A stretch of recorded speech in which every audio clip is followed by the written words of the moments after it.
violence in South suburban Dalton today. First, the state comptroller has suspended some payments to the village because it has failed to follow the law by providing financial reporting. You could feel the anger tonight at a Board of Trustees meeting in Thornton Township. The board and citizens looking for accountability to their finances while the township supervisor... Tiffany Henyard as the mayor of Doton finally coming to an end. The answer might be closer than we think. Rumors are swirling that federal agents have uncovered new evidence and have new witnesses lined up against Mayor Henyard, making her the center of an increasingly tangled web of scandals, from allegations of financial misconduct to bizarre antics and potential betrayals by her closest allies. Once Ironclad's grip on the town seems to be slipping, could this be the beginning of the end for Dalton's so-called super mayor? Let's dive into the juicy details and find out. Deep debt, and that is the finding of an investigation of village finances and the spending habits of beleaguered Mayor Tiffany Henyard. For those not in the know, Tiffany Henyard has been no stranger to controversy. Ever since she took office, her tenure has been marked by one scandal after another, each more shocking than the last. But now things are getting really heated.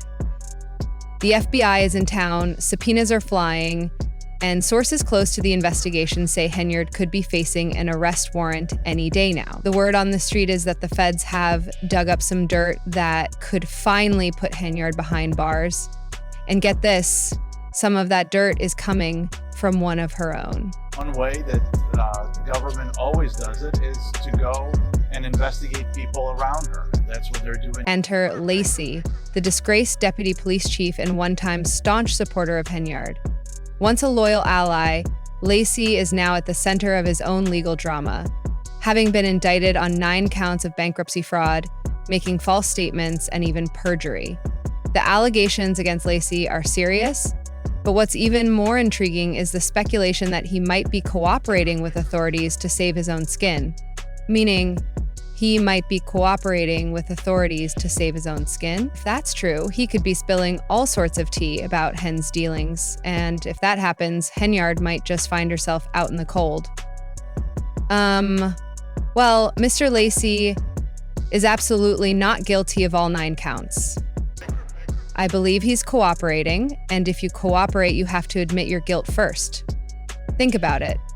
Lacy was someone Henyard trusted implicitly. He was even known to act as her bodyguard on occasion, shielding her from detractors and critics. If he flips, it's game over. It's like a bad soap opera, right? You can't make this stuff up, and it gets better or worse depending on whose side you're on, according to insiders. Lacy wasn't just a passive player in the Henyard game. He was right there in the thick of it, involved in some of the very financial shenanigans that have landed him in hot water. We're talking about thousands of dollars in questionable overtime, cozy deals, and who knows what else with the feds. Now zeroing in on every transaction, every decision, and every whisper in the corridors of Dalton's town hall. It's no wonder Henyard is sweating bullets. We needed those officers to be on the street fighting crime, and instead we have several officers that are riding around protecting the victims. But it's not just Lacy who might be turning on Henyard. Other sources suggest there are more insiders ready to talk. In fact, rumors have it that a former ally, perhaps even someone from her own office, has been feeding information to investigators. The whispers in Dalton are loud these days. The word is that Henyard's inner circle is cracking with people who once stood by her, now keeping their distance, not wanting to be dragged down with her sinking ship. Let's not forget the scandal involving her charity foundation. Tiffany Henyard cares. Oh boy, this one is a doozy. On the surface, it seemed like a noble endeavor, a cancer charity in honor of her late father, but peel back the layers and you find something far less altruistic.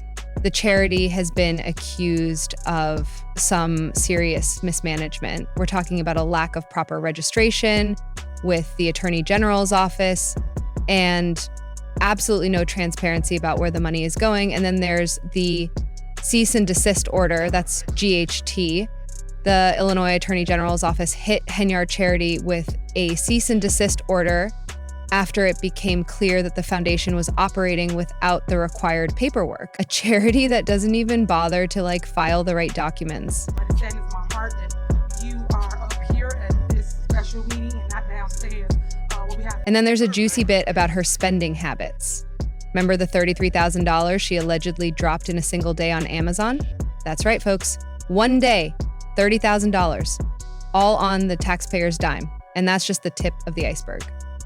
Former Chicago Mayor Lori Lightfoot, who was hired as a special investigator to dig into Dune's finances, revealed a laundry list of suspect expenditures, including fine dining, first-class travel, and even personal items. Lightfoot was appalled, stating that Henyard had used the village's credit card like her personal ATM. With receipts like these, it's no wonder the village of Dalton is drowning in debt. Henyard make a one-day purchase of over $40,000 to Amazon. And the main thing is, Light's investigation found that what was once a multi-million-dollar surplus has now become a staggering $365 million deficit. How does one run through millions of dollars so quickly?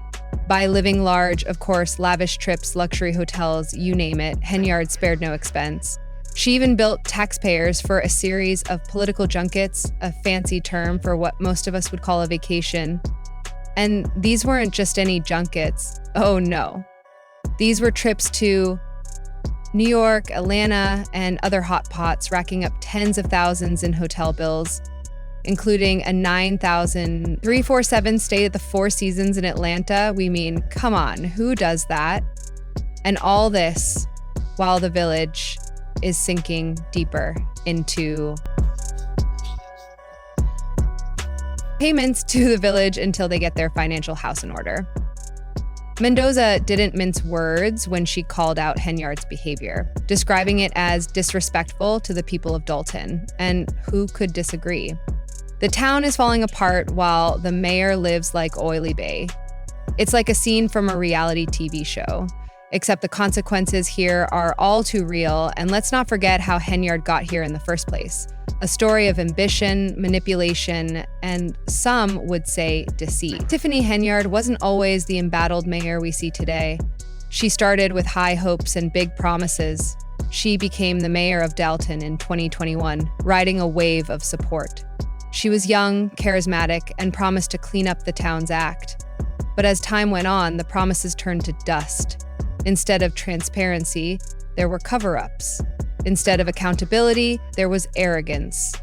Chloe said herself, her time in office has been marked by an almost relentless pursuit of self-interest. I think you should pay everybody. There's a reason why you guys are not paying whatever that increase. What was it for? It was for shirts. That's what One of the early signs of trouble was her handling of the town's police department. Almost immediately after taking office, Henriette started to shake things up, replacing senior officials with people she could trust. People like Liz Lacy. At first, it seemed like a savvy political move, consolidating power and ensuring loyalty. But as time went on, it became clear that this wasn't about good governance. It was about control. Henyard wielded her power like a club, using it to silence critics and push through her agenda, often at the expense of the town's well-being. Her leadership style earned her the nickname Doton Dictator, and it wasn't just for show. There were reports of her using the police force for her personal protection, racking up enormous overtime costs for officers.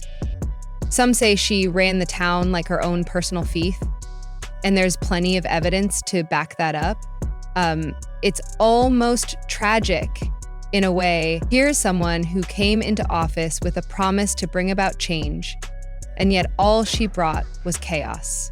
From her questionable spending to her erratic behavior at town meetings, where she often speaks into a golden microphone.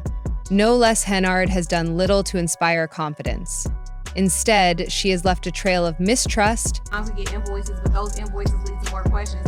sometimes we don't get answers to those questions. So it's not about clickbait. It's about just making sure the right thing is being. And now it seems the chickens are coming home to roost, with federal agents sniffing around, subpoenas piling up, and allies turning their backs. Henyards want secure position looks anything but.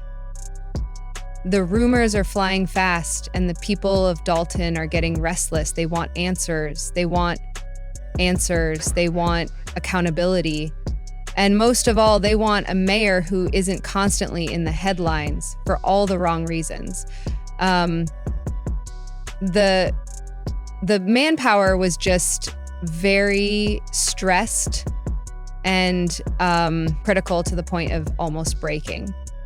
But what's next for Henyard? Can she weather the storm? Or is this the end of the road for Dalton Supermayor? Only time will tell.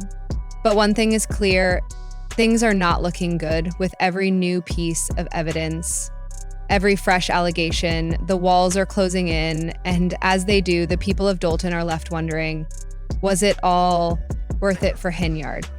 The answer might soon come in the form of a pair of handcuffs. Stay tuned, folks, because this story is far from over. Henyard might be down, but she's not out yet. With her back against the wall, she's sure to come out swinging. But will it be enough to save her, or is it too late? Only one thing is certain. Doton will never be the same again. Fan reactions to Tiffany Henyard's scandal-ridden tenure as mayor of Doton are as fiery as the controversies themselves. Many are quick to express their frustrations and disbelief over the continuous string of misconducts and the lack of accountability. One particularly vocal fan commented, "I recognized that the residents didn't get a vote in electing her to supervisor, but if they re-elect her, they get what they deserve." And it's not just about Henyard's questionable leadership skills. There's a deep sense of betrayal felt by those who have watched her rise to power. As another fan pointed out, you know what, the saddest part of all this that doesn't get a lot of focus. She is a born and raised Doton citizen. That's her true she is brutally taking advantage of. Stealing is bad, but that stealing from your family is even worse than people in your hometown is family. It's clear that for many, this isn't just about politics, it's personal.